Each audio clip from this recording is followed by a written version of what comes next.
ചന്തക്കുന്നിൽ നിന്നും വന്ന തെമ്മാടികളായ വാനരക്കൂട്ടമാണ് പേരമരത്തിലെ പേരക്ക മുഴുവൻ തല്ലി തകർത്തതെന്ന് കട്ടുറുമ്പ് ഗുരുജിയോട് പറഞ്ഞു. എന്നിട്ട് കട്ടുറുമ്പ് പറഞ്ഞു, ഗുരുജി, ഞങ്ങളെല്ലാം ഇന്നലെ ആഹാരം ശേഖരിക്കാനായി ഗോതമ്പ് പാടത്ത് നിരനിരയായി പോയത് കൊണ്ടാ. ഇല്ല, ഞങ്ങളിവിടെ ഉണ്ടായിരുന്നെങ്കിൽ ഒരിക്കലും ഇത് സംഭവിക്കില്ലായിരുന്നു. ഇനി അവന്മാർ വരട്ടെ, അവരെ ഞങ്ങൾ ശരിയാക്കുന്നുണ്ട് എന്ന് പറഞ്ഞു. അതിനുശേഷം കട്ടുറുമ്പ് ഗുരുജിയുടെ അടുത്ത് വന്ന് പറഞ്ഞു, ഗുരുജി, ക്ലാസ്സിനെ കുറിച്ചോർത്ത് അങ്ങ് ഭയപ്പെടണ്ട. ഇവിടെ നിന്ന് തെക്ക് മാറി ഒരു ചേലൻ മാവുണ്ട്. ആ മാവ് നിറയെ മാമ്പഴങ്ങളാ. ആ മാമ്പഴത്തിൽ കൊത്തിപ്പഠിപ്പിച്ചോളൂ. അത് പറഞ്ഞ് കട്ടുറുമ്പ് പോയി. ഗുരുജിയും കുഞ്ഞുങ്ങളും എന്ത് ചെയ്തു? ആ ചേലമരത്തിലേക്ക് പറന്ന് ചെന്നിരുന്നു. അതിനുശേഷം ഗുരുജി അവരോട് പറഞ്ഞു, കുഞ്ഞുങ്ങളെ, ഇന്ന് നമ്മൾ പഠിക്കാൻ പോകുന്നത് വ്യഞ്ജനാക്ഷരങ്ങളാണ്. സ്വരാക്ഷരങ്ങൾ 15 നമ്മൾ പഠിച്ചില്ലേ? അതിനുശേഷം നമ്മൾ പഠിക്കാൻ പോകുന്നത് വ്യഞ്ജനാക്ഷരങ്ങളാണ്.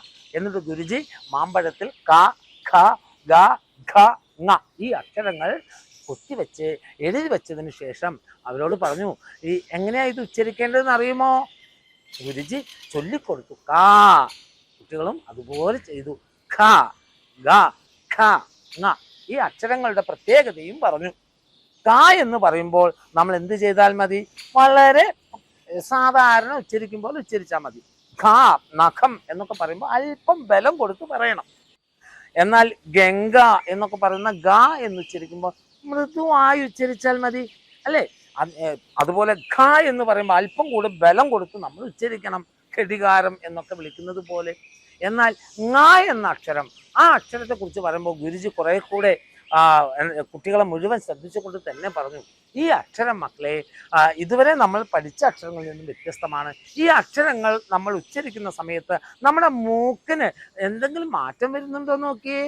കുഞ്ഞുങ്ങളെല്ലാം ങ ങ ങ ഇങ്ങനെ ഉച്ചരിച്ചു. അപ്പോൾ അവർക്ക് ബോധ്യപ്പെട്ടു മൂക്കിൻ്റെ ഇവിടെ ഒരു പ്രത്യേക രീതിയിലുള്ള ഇളക്കമുണ്ട് എന്ന്. കുട്ടികൾ അത് സമ്മതിച്ചു. അപ്പോൾ ഗുരുജി പറഞ്ഞു, അത് തന്നെയാണ് മൂക്കിൻ്റെ സഹായത്തോടെ നമ്മൾ ഉച്ചരിക്കുന്ന അക്ഷരങ്ങളെയാണ് നമ്മൾ എന്ത് വിളിക്കുന്നത്?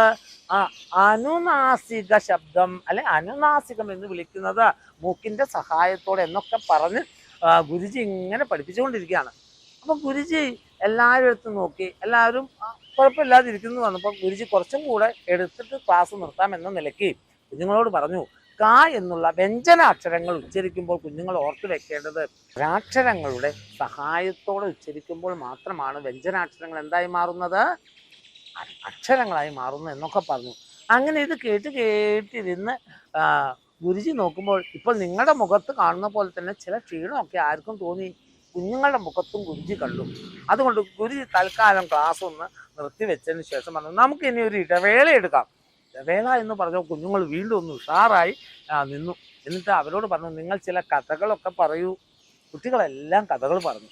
എന്നാൽ നമ്മുടെ കുഞ്ഞനുണ്ടല്ലോ, കുഞ്ഞൻ മാത്രം താൻ നഗരത്തിൽ പോയ ഒരു അനുഭവം പങ്കിട്ടു. അമ്മയോടൊപ്പം നഗരത്തിൽ ചെന്നിട്ട് ഒരു ഹോട്ടലിൻ്റെ പിന്നാമ്പുറത്ത് നിന്ന് വറ്റ് കൊത്തി തിന്നുമ്പോൾ അവൻ കണ്ട കാഴ്ച അവൻ ഇങ്ങനെ പറഞ്ഞു, ഗുരുജി, അവരെല്ലാം പക്ഷികളെ കൊന്ന് ചുട്ട് തിന്നും. എന്നിട്ട് അവരിട്ടിരിക്കുന്ന പേരെന്താണെന്നറിയോ? ഒരു അറിവുള്ളവനെ പോലെ തലയൊക്കെ ഒന്ന് കുലുക്കി കുഞ്ഞൻ പറയുകയാണ്, മന്തി.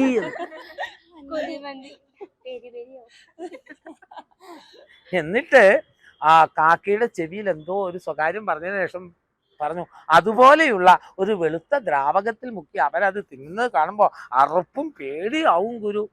അപ്പോൾ ഗുരുജി പറഞ്ഞു, അങ്ങനെയുള്ള വസ്തുക്കളൊക്കെ തിന്നുന്നത് കൊണ്ടാണ് നാട്ടിലെ കുഞ്ഞുങ്ങൾക്ക് രോഗമുണ്ടാകുന്നത് എന്നൊക്കെ പറഞ്ഞ് അതിനുശേഷം ഗുരുജി അവരോട് പറഞ്ഞു, നമുക്ക് ഇനി കായിക മത്സരങ്ങൾ സംഘടിപ്പിക്കാം എന്ന് പറഞ്ഞു. ഗുരുജി പല കായിക മത്സരങ്ങളും സംഘടിപ്പിച്ചു. കുരു പൊട്ടിക്കൽ, കൂട് നിർമ്മാണം, അങ്ങനെയുള്ള മത്സരമൊക്കെ സംഘടിപ്പിച്ചു. കുഞ്ഞുങ്ങളൊക്കെ വളരെ ആവേശത്തോടെ എന്ത് ചെയ്തു? മത്സരങ്ങളിൽ പങ്കെടുത്തു. അവസാനം നടത്ത മത്സരമാണ് സംഘടിപ്പിച്ചത്. നടത്ത മത്സരത്തിൽ എല്ലാവരും ആദ്യം ഉഷാറായി നിന്നെങ്കിലും പാവം കുഞ്ഞുങ്ങൾ നടക്കാൻ കഴിയാതെ പാതി വഴിയിൽ തന്നെ പലരും മത്സരത്തിൽ നിന്ന് പിൻവാങ്ങി. ആകെ ഉണ്ടായിരുന്നത് കുഞ്ഞനും പരുന്തും മാത്രമാണ്. കുഞ്ഞൻ വിജയത്തിലേക്ക് അടുക്കുന്നു തോന്നിയപ്പോൾ പരുന്ത് എന്ത് ചെയ്തു? തൻ്റെ വലിയ ചിറക് വിരിച്ച് കുഞ്ഞനോടൊപ്പം എത്താൻ വേണ്ടി ഓടിയതായിരുന്നു. ആ പരുന്തിൻ്റെ ചിറക് കൊണ്ട് കുഞ്ഞൻ തെറിച്ച് വീണ് ട്രാക്കിന് പുറത്ത് വീണുപോയി. എന്തു ചെയ്യും? പരുന്താണെങ്കിൽ ജയത്തോടെ അടുക്കുകയും ചെയ്തു. നാട്ടിലെ കഥയിലൂടെയും കഥാപാത്രങ്ങളിലൂടെയും എല്ലാം നമ്മൾ ഇങ്ങനെ സഞ്ചരിച്ചുകൊണ്ടിരിക്കുവായിരുന്നു അല്ലേ. അവിടെ നടക്കുന്ന ഓരോ സംഭവ വികാസങ്ങൾ നമ്മൾ ഇങ്ങനെ അടുത്ത് എന്താണ് സംഭവിക്കുന്നതെന്ന് അറിയാൻ വേണ്ടിയിട്ട് നമ്മൾ ഇങ്ങനെ കാത്തിരിക്കുകയായിരുന്നു. അങ്ങനെ നമ്മൾ ഈ ഒരു കുട്ടിക്കഥയിലൂടെ നമ്മൾ സഞ്ചരിച്ച് നമ്മുടെ മലയാള ഭാഷയിലെ സ്വരാക്ഷരങ്ങളെ നമ്മൾ പരിചയപ്പെട്ടു. അവ എങ്ങനെയാണ് ഉച്ചരിക്കുന്നത് നമ്മൾ നോക്കി. അവയുമായിട്ട് ബന്ധപ്പെട്ട് വരുന്ന വാക്കുകളൊക്കെ നമ്മൾ ഡിസ്കസ് ചെയ്തിട്ടുണ്ടായിരുന്നു. അപ്പൊ അങ്ങനെ നമ്മൾ ഇന്നത്തെ ഈ ഒരു കുട്ടിക്കഥയിൽ നമ്മൾ എന്താണ് മക്കളെ നോക്കിയത്?